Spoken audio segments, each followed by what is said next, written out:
Good morning प्यारे बच्चों, स्वागत है आप सबका। इन्वायरमेंट इकोलॉजी की आज ये 19वीं क्लास है। अब तक हमने 18 वीडियो कंप्लीट कर लिए हैं, 18 दिन का लेक्चर हो चुका है। आज का जो टॉपिक है वो टॉपिक सी आज से स्टार्ट होगा और टॉपिक सी में ज्यादा कुछ नहीं है, ज्यादा जो है वो ज्योग्राफी का है, वही हम यहाँ पे लाके शामिल करेंगे। ये टॉपिक सी उम्मीद है कि आज खत्म हो जाएगा, लेकिन अपने आप में इतना ज्यादा इंपॉर्टेंट है, इतने ज्यादा क्वेश्चंस लेके आता है कि आप सोच नहीं सकते। जितना उधर आप पढ़ के आते हैं टॉपिक ए में 10 दिन, टॉपिक बी में लगभग 8 दिन और एक दिन में टॉपिक सी, लेकिन फिर भी इसमें बहुत ज्यादा क्वेश्चन बनते हैं। सारा कुछ आज ही खत्म नहीं हो पाएगा। इसमें जो सबसे ज्यादा क्वेश्चन बनता है वो बनता है गैसों से रिलेटेड, और क्वेश्चन बनता है आपका जो कि हमारे देश में पॉल्यूशन से संबंधित, वायु का जो पॉल्यूशन है उससे संबंधित। आज की क्लास में हम लोग बात करेंगे वायुमंडलीय परितंत्र की। वायुमंडल में कौन कौन सी चीजें पाई जाती हैं। हमने अब तक स्थल मंडल पढ़ लिया था और जल मंडल पढ़ लिया था। आज हम लोग आज की क्लास में करेंगे वायुमंडल। अगर हम बात करें वायुमंडल की, तो वायुमंडल में जब ज्योग्राफी पढ़ते हैं तो केवल हम दो चीज देखते हैं, एक गैस और दूसरा देखते हैं कितनी परतें होती हैं। लेकिन जब हम पारिस्थितिकी की बात करते हैं तो पारिस्थितिकी का मतलब होता है कि पर्यावरण के घटकों का आपस में रिलेशन क्या बनता है। और जब रिलेशन की बात आ जाए तो रिलेशन का सीधा सा मतलब एक है कि वायु का व्यक्ति से, प्रत्येक इंसान से, जाति से, समूह से क्या संबंध है, वही क्या कहलाता है, पारिस्थितिकी कहलाता है। आज की क्लास में हम लोग बेसिकली बात करेंगे कि वास्तव में ये होता क्या है। जैसे आज की क्लास में हम पढ़ेंगे वायुमंडल किसे कहते हैं, वायुमंडल में क्या क्या चीजें होती हैं, वायुमंडल की परत में क्या है। दूसरा हम प्रमुख गैसों के बारे में पढ़ेंगे, जैसे आपने नाम सुना होगा सीएफसी क्या होता है, और नाइट्रोजन सल्फर डाइऑक्साइड क्या है, हाइड्रोजन क्या है, या फिर ओजोन, मीथेन, ये सब क्या है, इनके हमारे ऊपर प्रभाव और इनका उपचार क्या है, किस तरह से कम किए जा सकते हैं, इन पर बेसिकली हमारा फोकस रहेगा और यहां से बहुत क्वेश्चन आते हैं। तो शुरुआत करेंगे वायुमंडल से, लेकिन उसके पहले आपको एक बात और जाननी जरूरी है कि जो और ज्यादा क्वेश्चन आते हैं वो आते हैं पॉल्यूशन से। पॉल्यूशन मैंने ना तो स्थल का पढ़ाया है ना तो जल का। जल में भी कई प्रकार का पॉल्यूशन होता है और स्थल में भी कई प्रकार का पॉल्यूशन होता है, दोनों में नहीं पढ़ाया। प्लस जल और वायु में मैंने संसाधन में भी आपको नहीं पढ़ाया था कि ऊर्जा कहां से बनती है। जैसे जल ऊर्जा मिलती है, तरंग ऊर्जा, पवन ऊर्जा, समुद्री ऊर्जा, ज्वार ऊर्जा, भाटा ऊर्जा, स्थल से में ज्वालामुखी और भूकंप, ये सब आते हैं। ये सब क्या है, ये चीजें हैं। प्लस इसके अलावा जब हम वायुमंडल पढ़ेंगे तो वायुमंडल में भी ध्वनि प्रदूषण होता है, वायु के द्वारा ही होता है। जैसे कि आपने सुना होगा PM 2.5, PM 10 पॉइंट, ये सब क्या, इनका लेयर, इनका लेवल बढ़ गया है। और फिर कई बार सरकारें क्या करती हैं कि एक जगह का वातावरण डिसाइड करती है कि यहाँ पे संतोषजनक है, ऑरेंज जोन है, रेड जोन है, ऐसी चीजों में बांट दिया जाता है। ये सब हम जब पॉल्यूशन पढ़ेंगे तो वहां पे देखेंगे वायु में कितने प्रकार का पॉल्यूशन होता है। फिलहाल आज हम बात करेंगे वायुमंडल की। दोस्तों वायुमंडल क्या होता है, तो पृथ्वी के ऊपर की जो सतह होती है उसे हम क्या कहते हैं, वायुमंडल कहते हैं। अगर हम इसे मान लें अर्थ, हमारी पृथ्वी के ऊपर का जो भी क्षेत्र है, जो भी एरिया है, ये पूरा का पूरा एरिया, क्षेत्र जो कि हवाओं से भरा है, जो कि गैसों से भरा है, उसे क्या कहते हैं, उसे नाम दिया जाता है वायुमंडल। वायुमंडल क्या है, गैसों और हवाओं से भरा हुआ एक क्षेत्र है। हम कह सकते हैं, इसकी साइंटिफिक डेफिनेशन में हम कह सकते हैं, गैसों का समांगी मिश्रण। आपको चीजें अलग अलग पता नहीं चलेगी, सब एक साथ मिक्स हैं, और गैसों का मिश्रण ही क्या कहलाता है, वायुमंडल। गैस पृथ्वी के अंदर नहीं पाई जाती, पृथ्वी के बाहर ही पाई जाती है। अब अगला क्वेश्चन आता है कहां तक पाई जाएंगी, तो ये अंतरिक्ष तक पाई जाती हैं। अंतरिक्ष का मतलब जहां सब कुछ काला दिखाई देने लगे, लेकिन इसकी भी कुछ सीमा है, कुछ जगहों तक ही दिखाई देता है, उसके बाद चीजें दिखाई देना बंद हो जाती है। अगर हम बात करें कि आखिर कहां तक ये दिखाई देता है, तो दोस्तों जो हमारा वायुमंडल है, सब ये सब चीजें लिखते जाएंगे। लगभग 99% वायुमंडल का जो हिस्सा है वो पृथ्वी की सतह से मात्र 32 किलोमीटर की ऊंचाई तक पाया जाता है। 32 किलोमीटर एल्टीट्यूड तक ही केवल पाया जाता है, उसके बाद फिर नहीं पाया जाता वायुमंडल, उसके पहले ही वायुमंडल पाया जाता है।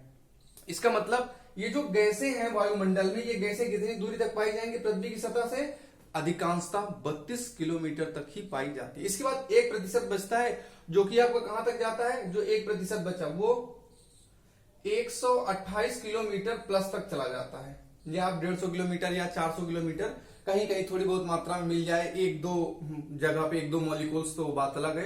क्योंकि कई बार क्या होता है, संवहनी धाराएं आती है नीचे से ऊपर जो चीजों को उठाती हैं, तो उसमें चली जाती हैं, बाकी उसका कोई मतलब नहीं होता। अगली चीज, वायुमंडल में ही गैसें होती हैं और इनमें गैसें होती हैं ऑक्सीजन और कार्बन डाइऑक्साइड। ये दोनों जीवन के लिए जरूरी हैं, जीवन के लिए अनिवार्य है। वायुमंडल में जो कार्बन डाइऑक्साइड है और ऑक्सीजन दोनों जरूरी हैं। केवल ऑक्सीजन की जरूरत से काम नहीं चलेगा।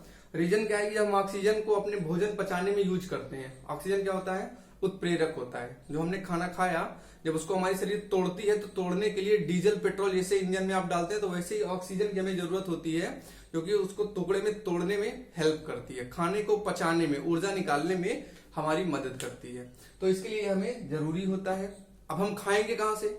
जब वृक्ष से मिलेगा तब हम खाएंगे, जब खेती होगी तो हम खाएंगे। और खेती के लिए जरूरी है कार्बन डाइऑक्साइड। जीने के लिए जरूरी है कि कम से कम 18 डिग्री के आसपास टेम्परेचर रहे, और पृथ्वी का तापमान इतना है, रीजन उसका है कार्बन डाइऑक्साइड। अगर कार्बन डाइऑक्साइड नहीं होता तो पृथ्वी का तापमान निगेटिव में होता, 250-300 निगेटिव पॉइंट में होता, निगेटिव डिग्री सेंटीग्रेड पे होता, और हम जीवित यहाँ पे बच नहीं पाते। ठंडा होता, सब मर जाते, खत्म हो जाता। जैसे आपको मैंने बताया था कि अंटार्कटिका जो कि नीचे, वहां पे कोई भी जीव नहीं रहता, क्योंकि वो पूरी तरह से ठंडा है। केवल वहां पे पेंगुइन पाए जाते हैं, बाकी मछली वगैरह एक दो पानी में पाई जाती हैं। अच्छा, ये पानी में पाई जाती हैं, तो इसका सिंपल से मतलब है कि पानी का टेम्परेचर 4 डिग्री से कम नहीं होता। 4 डिग्री से कम बर्फ हो जाता है। दैट्स मीन्स कि वो पानी में ही रहती हैं, निगेटिव में मछलियां नहीं पाई जाती। याद क्या रखना है, गैसों के लिए वायुमंडल जरूरी है, और हमें जीने के लिए क्या होता है, जरूरी होता है। अगली चीज ये आती है कि ये जो गैसें हैं ये पृथ्वी से जुड़ी क्यों हैं, ये गैसें आगे क्यों नहीं चली जाती? तो इसका रीजन है गुरुत्व। पृथ्वी के गुरुत्व बल के कारण ये सारी गैसें क्या होती हैं, जुड़ी होती। दिखाई दे रहा है, पृथ्वी के गुरुत्व बल के कारण ये क्या होती है, सारी गैसें पृथ्वी से चिपकी होती हैं, सारी पृथ्वी से जुड़ी होती हैं। और चूंकि पृथ्वी में हवाएं हैं, पृथ्वी में गैसें हैं, इसीलिए यहां पे क्या होता है, जीवन होता है। कोई दिक्कत? कोई दिक्कत नहीं। हमारे लिए वायुमंडल बहुत ज्यादा जरूरी है, बहुत बहुत बहुत ज्यादा जरूरी है। आगे बात करते हैं वायुमंडल के कुछ और फैक्ट। ये सब लिखते चलेगा, ठीक है।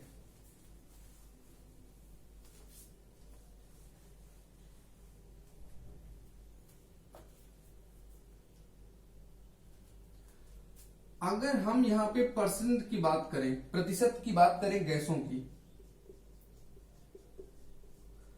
तो लगभग 78% पाई जाती है नाइट्रोजन। कितनी पाई जाती है नाइट्रोजन? 78% के आसपास नाइट्रोजन पाई जाती है।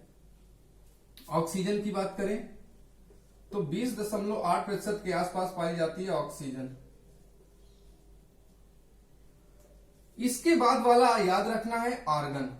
इसके बाद कार्बन डाइऑक्साइड का नंबर नहीं आता, इसके बाद नंबर किसका आता है, ऑर्गन का नंबर आता है, जिसको आप चाहे तो 1 लिख लो या 0.93 लिख लो। इसके बाद आता है 0.004% कार्बन डाइऑक्साइड, CO2 आता है। बाकी और सब छोटी छोटी एथेन मेथेन बहुत सारी मिला के, ये सारी हमारी क्या होती है, गैसें होती हैं, जो हमारे वायुमंडल में इनका परसेंटेज होता है। नाइट्रोजन 78%, ऑक्सीजन 21 मान सकते हैं, आर्गन 93 या 1% भी इसको मान सकते हैं। वायुमंडल की जो गैसें हैं, ये गैसें दो प्रकार की होती हैं। एक होती हैं स्थिर गैसें और एक होती है अस्थिर।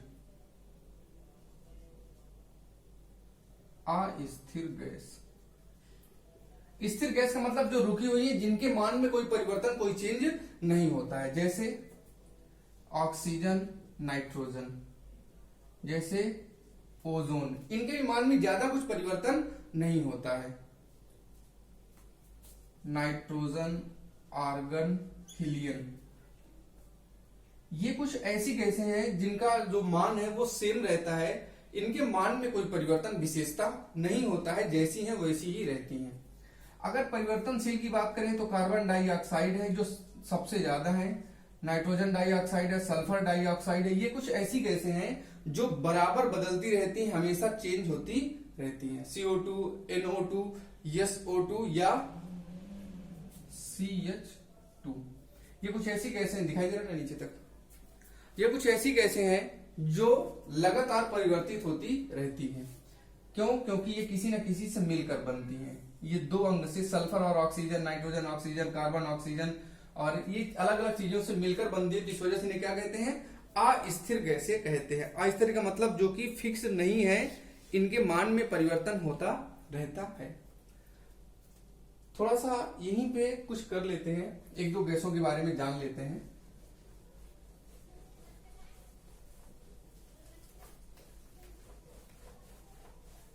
हेडिंग डाल लीजिएगा ऑक्सीजन। ऑक्सीजन एक एंजाइम होता है, ये याद रखना है। ऑक्सीजन एक गैस है, प्लस इसे हम एंजाइम भी कहते हैं। ठीक है, अगर ऑप्शन आ जाए साइंस में तो इसे एंजाइम कहेंगे, ये याद रखना है। ऑक्सीजन, ऑक्सीजन के बारे में लिखेंगे, यह जीवनदायिनी गैस है, यह जीवनदायिनी गैस है। कहां तक पाई जाएगी? 64 किलोमीटर तक अधिकतम पाई जाती है।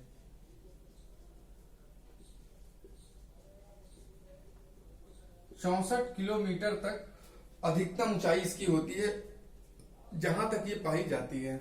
लेकिन जो यूजफुल है, जो यूज करने लायक है, वो मात्र 16 किलोमीटर तक ही हम इसे यूज करते हैं। प्रयोग में कहां तक की आती है? 16 किलोमीटर तक की प्रयोग में आती है। सांस आप 16 किलोमीटर तक की ले सकते हो खुले में, इसके बाद आपको फिर सिलेंडर पीछे टांगना पड़ेगा। ऑक्सीजन के कारण क्या होता है? जीवन संभव होता है। इसके बाद एक लिख लेते हैं नाइट्रोजन। 128 किलोमीटर तक पाई जाती है। इसके 7 प्रकार हैं। कितने प्रकार की होती है? 7 प्रकार की होती है और 128 किलोमीटर तक पाई जाती है। दूसरी बात, यह एक स्थिर और अक्रिय गैस होती है। ये क्या होती है? स्थिर गैस है प्लस अक्रिय, मतलब जहां आग लगी है, अगर आप इसे वहां पर डाल दोगे तो वहां आग बुझाने में भी काम करती है। क्रियाशील है, जैसे ऑक्सीजन क्रियाशील गैस है, कहीं आग लगी, ऑक्सीजन डाल दो तो और आग बढ़ जाती है, तो ये क्या हो जाएगा? ये अक्रिय। इसका कोई मतलब नहीं होता, ये न्यूट्रल मान में पड़ी हुई है, इसे हमें कोई घाटा, लाभ, हानि, फायदा नहीं होता। हाँ, नाइट्रोजन जरूरी होती है पौधों के लिए, और पौधे जो नाइट्रोजन लेते हैं वो लेते हैं नाइट्रेट फॉर्म में। किस फॉर्म में लेते हैं? नाइट्रेट। दूसरी बात, पौधे वातावरण से नहीं ले पाते, वातावरण से नहीं लेते। वो कहां से लेते हैं? वो पौधे लेते हैं जमीन से, जड़ से लेते हैं। अपने जड़ से नाइट्रेट के फॉर्म में ये जरूर इसे प्राप्त करते हैं। ये बात याद रखनी है, मिट्टी से अपनी जड़ों के द्वारा प्राप्त करते हैं। ये होती है आपकी नाइट्रोजन। कई बार पूछा गया कितने प्रकार की नाइट्रोजन होती है, तो ये 7 प्रकार की होती है। एक गैस और लिख लेते हैं,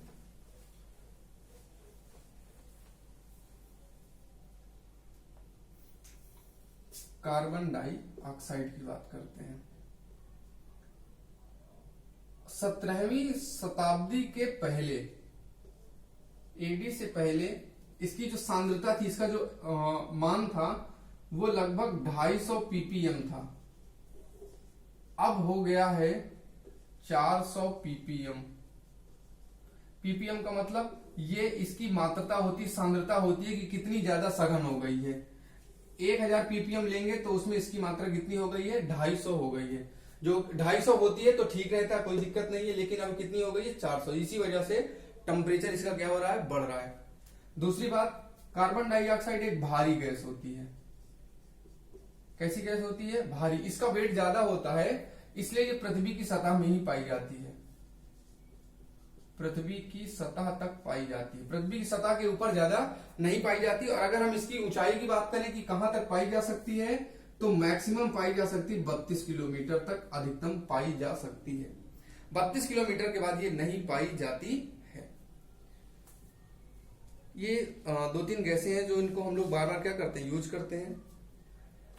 बाकी बहुत सारी गैसें मैं आपको पढ़ाऊंगा अभी आगे। ये 3 ऐसी गैसें हैं जिनके बारे में आपने लिखा था। आर्गन से कोई मतलब नहीं है, चुपचाप सीधी सादी है।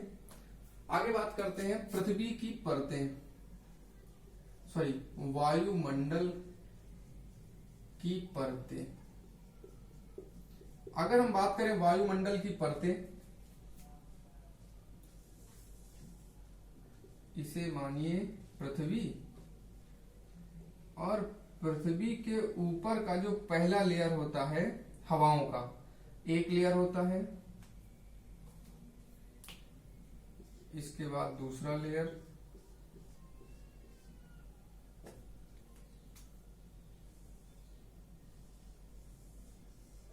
तीसरा लेयर,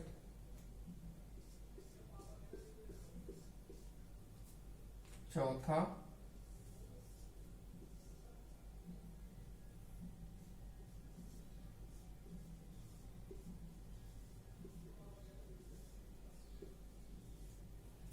पृथ्वी के बाहर जो है ये हवाओं के परत होती हैं, वायुमंडल की परतें होती हैं। और वायुमंडल की परतें कितनी होती हैं? तो वायुमंडल की बहुत सारी परतें होती हैं। इनमें से इसे कहते हैं मध्यमंडल, या मध्य की वायुमंडल की परत जो बीच में होती है, इसे कहते हैं क्षोभ मंडल,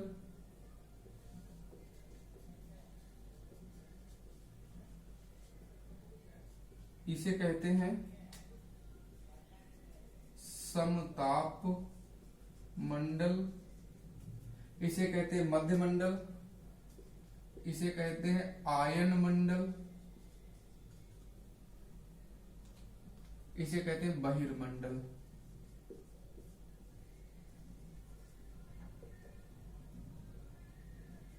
बहिर्मंडल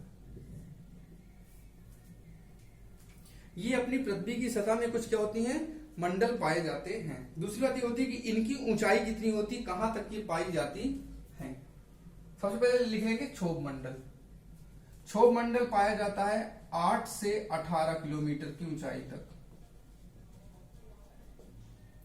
8 किलोमीटर की ऊंचाई होती है ध्रुवों के पास, क्योंकि यहां हवाएं कम होती हैं, गैसें कम होती हैं। 18 किलोमीटर होती है आपकी ये विषुवत रेखा में, 0 डिग्री में। विषुवत रेखा में कितनी ऊंचाई तक पाई जाती है? 18 किलोमीटर तक। और ध्रुवों के पास कितनी पाई जाती है? 8 किलोमीटर तक पाई जाती है। चलिए दिखाई दे रहा है, ओके। क्षोभ मंडल के बारे में लिखेंगे, सभी प्रकार की मौसमी घटनाएं यही होती हैं। सभी प्रकार की मौसमी घटनाएं यही होती हैं। जैसे मौसमी घटनाओं का मतलब क्या होता है? मौसमी घटनाओं का मतलब जैसे कि मान लीजिएगा बिजली तड़पना, बादल बनना, बारिश होना, बादल का बनना, बिजली, आंधी, तूफान, चक्रवात, वो सब किसमें आता है? क्षोभ मंडल में आता है। कई बार क्षोभ मंडल को लिख देते हैं ट्रोपोस्फियर। क्या लिख देते हैं? ट्रोपोस्फियर। तो ये याद रखिएगा, इसका इंग्लिश में नाम है ट्रोपोस्फियर।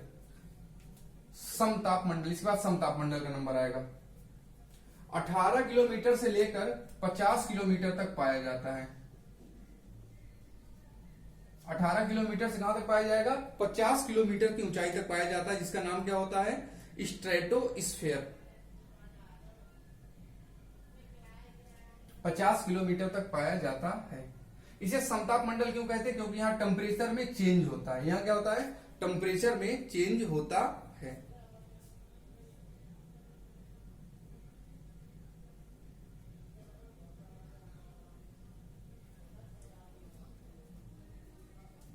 आगे लिखना है समताप मंडल में। समताप मंडल में ये ऊपरी परत में ओजोन गैस पाई जाती है। समताप मंडल की ऊपरी लेयर में ओजोन परत पाई जाती है। ओजोन गैस की परत पाई जाती है। समताप मंडल के ऊपर क्या पाया जाता है? ओजोन लेयर पाई जाती है।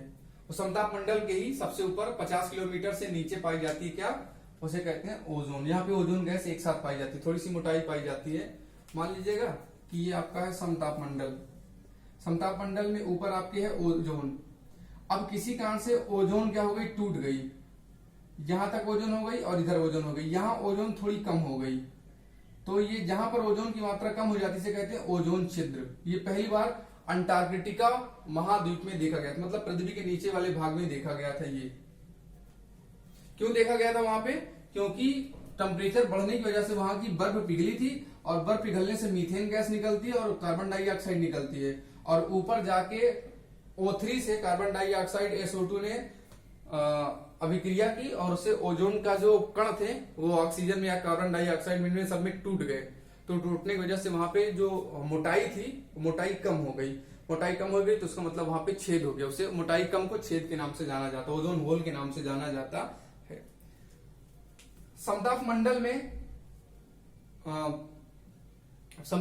क्या होता है कि यहाँ पे कोई मौसमी गतिविधि नहीं रहती, यहाँ मौसम शांत रहता है। समताप मंडल में क्या होता है, मौसम शांत रहता है। अभी जब मौसम शांत रहेगा तो जाहिर सी बात है मौसम शांत होगा तो यहीं पे आपको एरोप्लेन उड़ाने में मजा आएगा। तो जितने भी पायलट होते हैं वो अपना एरोप्लेन समताप मंडल में उड़ाना पसंद करते हैं। कहाँ उड़ाया जाता है, समताप मंडल में एरोप्लेन उड़ाया जाता है, क्योंकि यहाँ बादल वगैरह नहीं होते, तो यहाँ आंधी वगैरह आने का कोई डर कोई टेंशन नहीं होती, शांति से आप उड़ा सकते हो, इसीलिए यहाँ पे सारे उड़ाए जाते हैं। आगे बात करते हैं मध्यमंडल की। मध्यमंडल में कुछ खास नहीं है, 50 से लेकर 80 किलोमीटर तक पाया जाता है, कोई मतलब नहीं है। आयन मंडल की बात करें तो 80 किलोमीटर से लेकर 400 किलोमीटर तक पाया जाता है आयन मंडल। ये आयनीकृत क्षेत्र होता है। और बहिर्मंडल पाया जाता है 400 किलोमीटर प्लस में। 400 किलोमीटर प्लस में बहिर्मंडल पाया जाता है। आयन मंडल में क्या होता है, बहुत सारे आयन होते हैं और बाहर से सूर्य का प्रकाश आता है आयन मंडल की तरफ। सूर्य का प्रकाश आया यहाँ पे तो यहाँ पे ये आयनीकृत हो जाता है। हम अपने घर में कोई टीवी चलाते हैं तो टीवी किस क्रिया में काम करती है,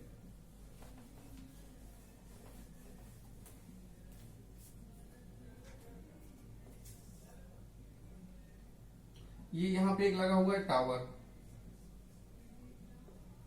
टावर ने रेडियो किरणें भेजी, आयन मंडल तक वो जाती हैं।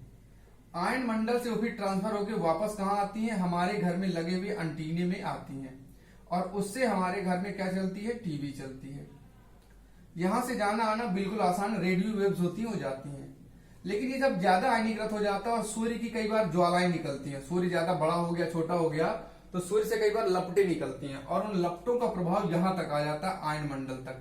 और जब यहाँ पे आ जाता है तो ये किरणें इससे क्या हो जाती है, प्रभावित हो जाती हैं। जब किरणें इसमें प्रभावित हो जाती है तो फिर टीवी में हमारे क्या हो जाता है, झिलमिलाने लगता था, तो उसे रेडियो फेड आउट कहते थे। क्या कहते थे, रेडियो फेड आउट। क्यों होता था, आयन मंडल की वजह से ही होता है। हम जितने फोन वगैरह में बात करते हो सारी हमारे यहाँ से रेडिएशन जाती है आयन मंडल और आयन मंडल से फिर वापस पृथ्वी में लौटा दी जाती है। तो इसकी वजह से हमारे यहाँ टीवी सक्सेसफुली चल पाता है। तो लिख लेंगे आयन मंडल का काम क्या है, ये हमारे यहाँ पर संचार माध्यम के लिए सबसे ज्यादा जरूरी है। इसके बाद बहिर्मंडल की बात करें, बाह्य मंडल की बात करें तो यहाँ पे कुछ नहीं होता है, कोई मतलब नहीं है, सब बेकार का है, छोड़ देंगे इसे। ये आपकी रही परतें, इससे ज्यादा परतों से क्वेश्चन नहीं पूछा जाता है। एक बात ये याद रखनी कि जो समताप मंडल होता है उसमें तापमान बढ़ने लगता है। समझाता हूं आपको ये भी कैसे घटता है।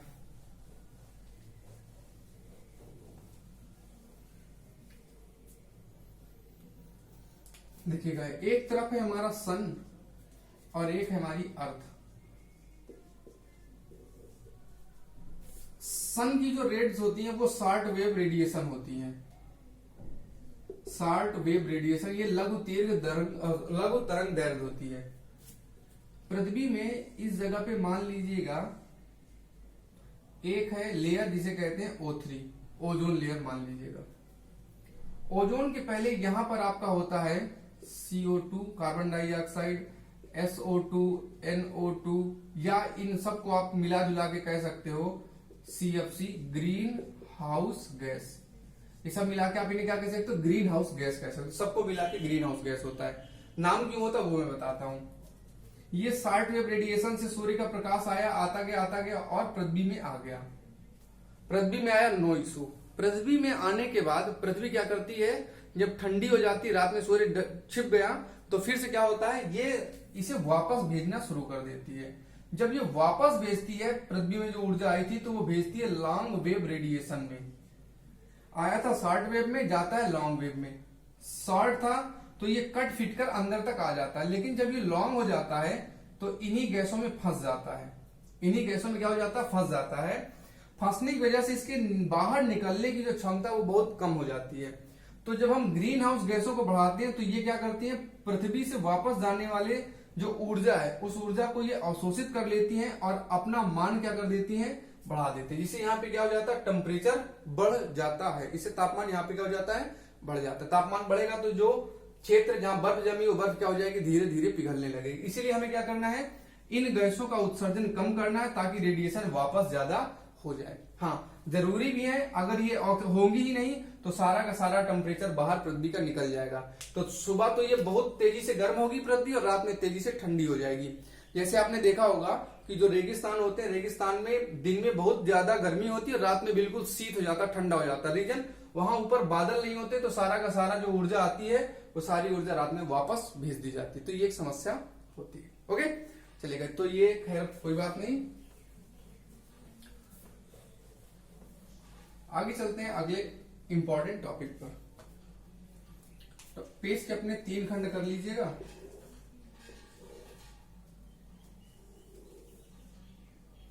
एक साइड में लिख लीजिएगा गैस, एक साइड में लिख लीजिएगा स्रोत, एक साइड में लिख लीजिएगा प्रभाव और एक साइड में लिख लीजिएगा उपचार।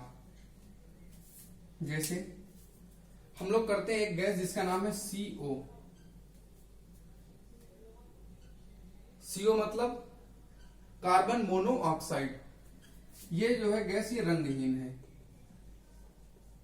रंगहीन, गंधहीन, ऐसी कैसे होती है सब आपने इंटर में पढ़ा होगा। CO मतलब कार्बन मोनोऑक्साइड।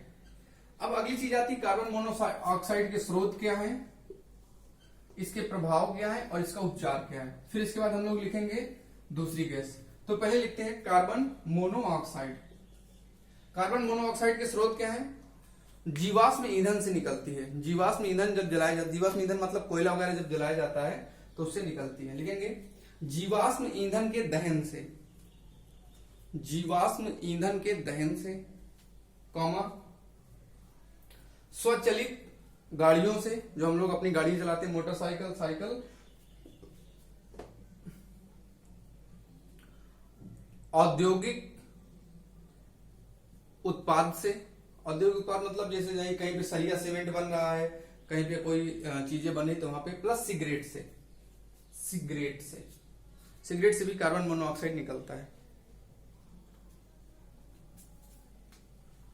अगर हम यहां पे बात करें तो परिवहन से लगभग 75% निकलती है। परिवहन के मामले में 75% का अकेले योगदान है कार्बन मोनोऑक्साइड निकालने में। और इसके बाद नंबर आता है घरेलू लकड़ी। घरेलू लकड़ी 10% क्या करती है, कार्बन मोनोऑक्साइड का उत्सर्जन करती है। सबसे ज्यादा परिवहन के द्वारा निकलता है 75%, बाकी सबका थोड़ा थोड़ा योगदान होता है।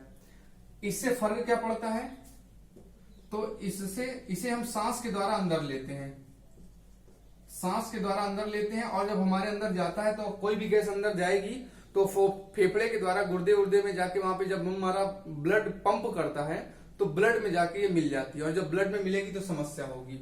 ये Hb से हीमोग्लोबिन से क्रिया करती है, हीमोग्लोबिन से क्रिया करके हमारे शरीर में क्या कर जाती है, नसों में पहुंच जाती है। और नसों में पहुंचेगी तो फिर हमारे लिए क्या कर देगी, दिक्कत पैदा कर देगी। अब उपचार क्या है, तो एक तो सिगरेट पीना कम करो, सिगरेट पीना क्या करो, कम करो, उससे कम हो जाएगा। दूसरा, परिवहन के लिए हम नवीकरणीय संसाधनों का यूज करें, जिससे क्या होता है, जिससे ये गैसें ना निकले। परिवहन में हम कंट्रोल करें। अब परिवहन का मतलब ये सार्वजनिक परिवहन का यूज करो, ऐसी CNG गाड़ियों का यूज करो, डीजल पेट्रोल कम जलाओ, तो ये ठीक हो सकता है। इसी तरह से अगली गैस लिखेंगे कार्बन डाइऑक्साइड, CO2। CO2 की बात करें तो CO2 कैसे निकलेगा, तो सबसे ज्यादा निकलता है ऊर्जा से, जहां पे हमें ऊर्जा की जरूरत होती है। ऊर्जा के बाद ये सबसे ज्यादा निकलता है परिवहन से। परिवहन मतलब गाड़ी जब आप चलाते हो तो गाड़ी चलाने से, और साथ में ये उद्योग से निकलता है। ऊर्जा मतलब जैसे आप NTPC वगैरह होती है, आपने सुना होगा, हाइड्रो पंप वगैरह होते हैं, जहां भी कोयला जला के बिजली निकाली जाती है, तो ऊर्जा के क्षेत्र में इसका सबसे ज्यादा कार्बन डाइऑक्साइड का उत्सर्जन होता है। अब कार्बन डाइऑक्साइड निकलेगा तो इससे फर्क क्या पड़ेगा, प्रभाव क्या होगा, तो ये ग्रीन हाउस गैस है, ग्रीन हाउस गैस है। ग्रीन हाउस गैस की वजह से क्या होगा, पृथ्वी का तापमान क्या हो जाएगा, बढ़ जाएगा। पृथ्वी का तापमान बढ़ेगा तो क्या होगा, जलवायु में परिवर्तन होगा। जलवायु में क्या होगा, परिवर्तन होगा। और अगर किसी भी कारण से जलवायु में परिवर्तन हुआ तो फिर क्या हो जाएगा, समस्या। जैसे मैंने आपको पहले भी थोड़ी देर पहले बताया कि पहले ये कितनी थी, 250 ppm सांद्रता थी, अभी कितनी हो गई है, 400 ppm सांद्रता हो गई है। सांद्रता जितनी कम होगी, लगभग 200 के आसपास रहे तो ठीक है, 300 तक संतोषजनक है, 300 से ज्यादा हम वहन नहीं कर सकते, फिर वो समस्या हो जाएगी। उपचार क्या है, कार्बन डाइऑक्साइड को कम कैसे करें, तो इसके लिए जरूरी है कि कोई ऐसी चीज करें जिससे ऊर्जक द्वारा जो निकलती है कार्बन डाइऑक्साइड वो समाप्त हो जाए। तो अगर हम वन लगाएं तो वन कार्बन डाइऑक्साइड सोखते हैं, तो वहां से काम चल सकता है। वन रोपण के द्वारा ये कम हो सकता है, और परिवहन के साधनों का क्या किया जाए, उचित प्रयोग किया जाए, तो भी ऐसा हो सकता है। आगे लिखते हैं, अगली गैस मीथेन करते हैं,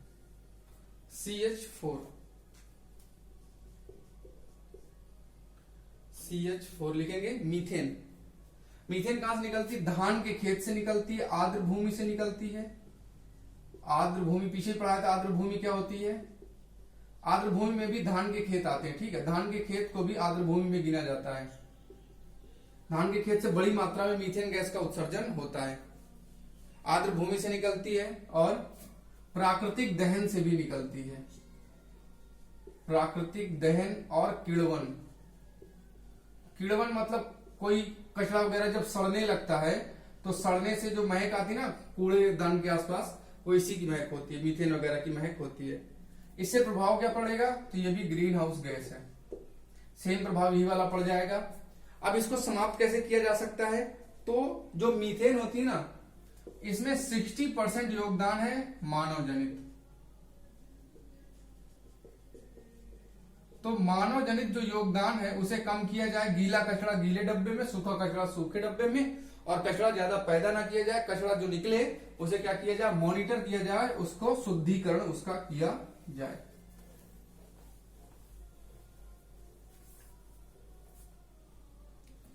अगला आता है CFC,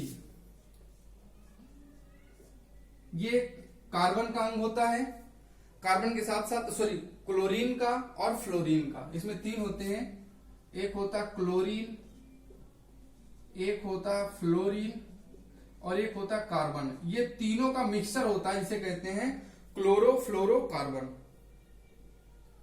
खास बात यह है कि ये जीवों के लिए समस्या नहीं है, जीवों के लिए, जो छोटे छोटे जीव होते हैं जो जमीन की सतह में रेंगते हैं, जीवों के लिए हानिकारक नहीं है। छोटे छोटे जीवों के लिए CFC क्या है, हानिकारक गैस नहीं होती। CFC निकलती कहां से है, तो ये CFC निकलती है फ्रिज से, जिसे आप रेफ्रिजरेटर कहते हो, AC से। ये बड़ी मात्रा में CFC और HCFC इनसे निकलती है। और जो टायर होते हैं, गाड़ियों के टायर, उद्योग, किसी भी चीज को अगर आप ठंडा कर रहे हो तो ठंडा करने में इसके जो पंप होते हैं, उस पंप में ये बड़ी मात्रा में निकलता है। आपने देखा वो गद्दे के फोम होते हैं, गद्दे के जो व्हाइट वाले फोम होते हैं ना, उसे बनाने में भी CFC बड़ी मात्रा में निकलती है।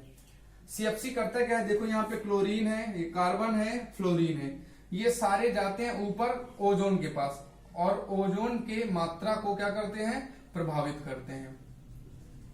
जैसे O3 है, अब इसमें कार्बन मिल गया तो CO2 हो गया, तो ये कार्बन डाइऑक्साइड बन गया, ओजोन को भी समाप्त कर दिया। एक समस्या, ओजोन कम होगी तो सूर्य की किरणें आएंगी, अल्ट्रावायलेट किरणें, अल्ट्रावायलेट किरणें आएंगी तो कैंसर होगा, और इधर ये ग्रीन हाउस गैस अलग से बढ़ा दिया, तापमान में परिवर्तन होगा पृथ्वी के। इसका उपचार क्या है, कैसे कम किया जाए, तो विद्युत उपकरण कम यूज किए जाएं। बिजली के जो उपकरण हैं जैसे फ्रिज, AC, इनका सबका उपकरण का यूज क्या किया जाए, कम किया जाए, और जो साधन यूज हो बनाने में वो नवीकृत हो। नवीकृत मतलब नए संसाधन हो जिनमें ऐसी ऊर्जा का प्रयोग ना हो जिससे CFC का क्या हो, उत्सर्जन हो रहा हो। एक और लिख लेते हैं, नाइट्रस ऑक्साइड या नाइट्रोजन डाइऑक्साइड लिख लीजिए, NO2। पहले SO2 लिखो। सल्फर डाइऑक्साइड पहले करते हैं। सल्फर डाइऑक्साइड, इसकी मात्रा आती है आपके उद्योग से। सल्फर डाइऑक्साइड सबसे ज्यादा लगभग 70% कहां से निकलते हैं, उद्योग से निकलता है सल्फर डाइऑक्साइड।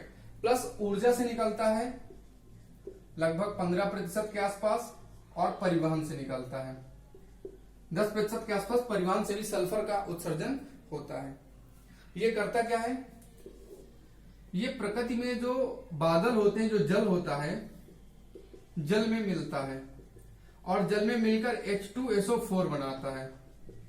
हाइड्रोक्लोरिक अम्ल होता है, हाइड्रोसल्फ्यूरिक अम्ल होता है, और ये सल्फ्यूरिक अम्ल जो होता है ये अम्ल वर्षा में काम करता है। अम्ल वर्षा होगी तो हमारे पेड़ पौधों के लिए समस्या हो जाएगी, लोगों के लिए समस्या हो जाएगी अम्ल वर्षा। सल्फ्यूरिक अम्ल जो बनाएगा उससे अम्ल वर्षा होती है, और अम्ल वर्षा हमारे लिए अच्छी नहीं है। प्लस ये कई बार क्या करता है, कोहरे का निर्माण करता है।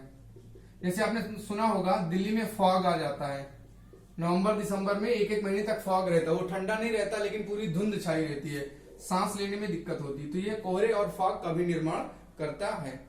इसके लिए क्या किया जाए, निम्न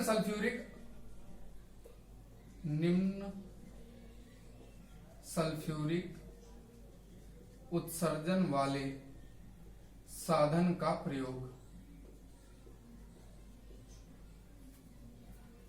इसके बाद लिखते हैं NO2, नाइट्रोजन डाई ऑक्साइड।